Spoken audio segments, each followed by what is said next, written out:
Just keep it flying. Keep it flying? And why do you want to keep it flying?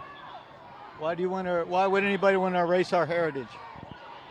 Well, some people would say that flag symbolizes racism, it symbolizes slavery, and they might have some valid points there. That's their opinion. They're welcome to their opinion if they want it. Are you pro-slavery or against slavery? I have no comment.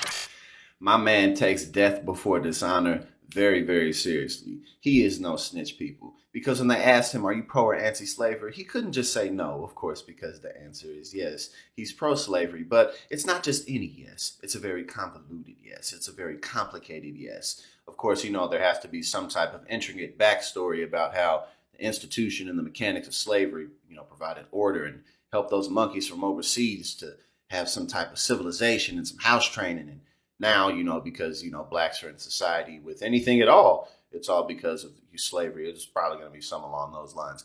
But again, he couldn't just say no because that wasn't his answer. And I always point this out that, these people vote, these people vote, these people vote. And it's not just in federal elections, but they vote in local elections and they get involved and they're activists. So we just have to be just as strong on the other end. Thank you for the interview. I'll give you one more chance. Pro or anti-slavery? No comment. Now, one of the things that we talk about here at TYT all the time is how the forces of authoritarianism are always alive, well, present, and directly around the corner. One of the biggest reasons for that is because however we structure our society, at the end of the day, is some type of reflection of human nature and how we communicate with one another. And authoritarianism has been very prevalent ever since we've had organized society.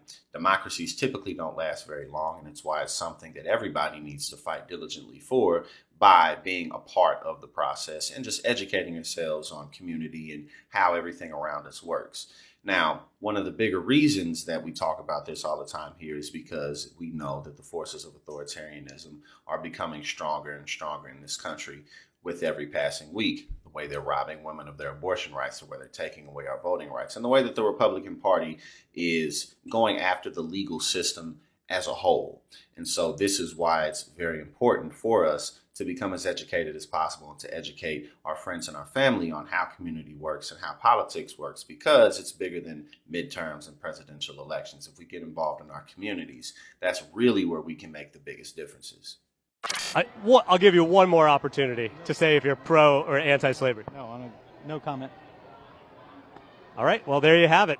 No comment on the if you're in favor of slavery or not. But back to my man here, he was no comment. And then he just took his stuff and he started walking over to the rest of his friends and his pals over there who were, pro-slavery or whatever, and totally just keep our heritage alive. And then you ask him about, well, what about the part about slavery? Oh, well, Dad don't have much to say, but it's hilarious because he was like, wait, man, I'm going to give you another opportunity. Asked him again. No comment. Dude, one more time, because you realize that this is likely to go viral. And he had to have known that in some capacity that people were going to see it. So again, for him to have said no comment, he couldn't have just said, no, of course I'm not pro-slavery. And then he could have, rambled on about some nonsense about the other things that he's, pro-Confederacy for. However, you can't really do that without saying, yeah, I'm pro-slavery, because that's the bedrock of what the Confederacy was. Everybody knows Joe Biden did that. So we want to hear what regular people like yourself think about gas prices. I got some stickers in there with Joe Biden, and I go around gas pumps and say, I did that. And as long as I have stickers, I'll be making sure everybody knows Joe Biden did that. So I'm sure you've seen the stickers on gas pumps. The ones pointing at the price with a picture of Joe Biden that says, "This is my fault," or something to that effect. This woman is one of the people that's been putting those stickers on gas pumps, which is really funny because if there's one thing I know about Republicans, it's that they love to talk about how great capitalism is, and they love to talk about how much they hate socialism and how socialism is so evil. But think about this for 1 second. The reality is that Joe Biden has a very minimal impact on gas prices. Now, theoretically, Clearly, Joe Biden could use war powers or emergency powers in order to put in place price controls or temporarily nationalize portions of the oil economy to keep prices down, but short of those heavy-handed measures, there's not really much that he could actually do to impact the gas prices, outside of course, maybe starting a war for oil. But no American president would ever do that, would they? So why do Republicans focus on this? I mean, the reality is just pure hypocrisy. They love to criticize Democratic presidents about gas prices because they know that ultimately working class people depend on low gas prices because we have car dependent infrastructure.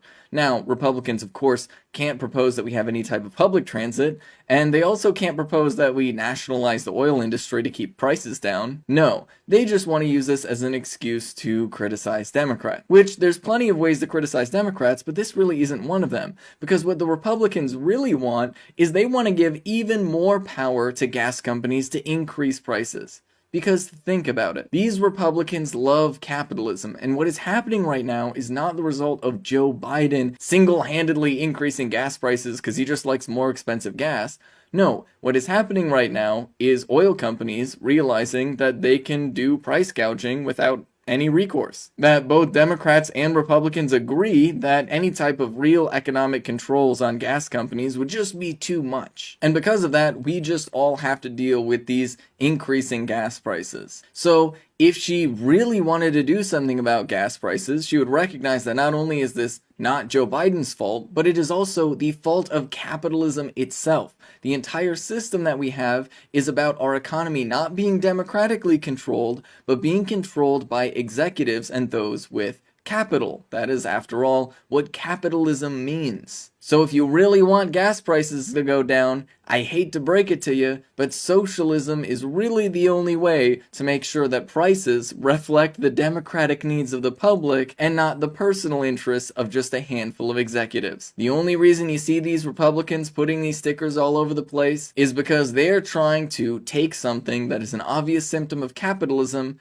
and blame it on the Democratic Party, which, to some sense, is true, because the Democratic Party is, by and large, a capitalist party, but it's not like the Republicans are gonna make anything better.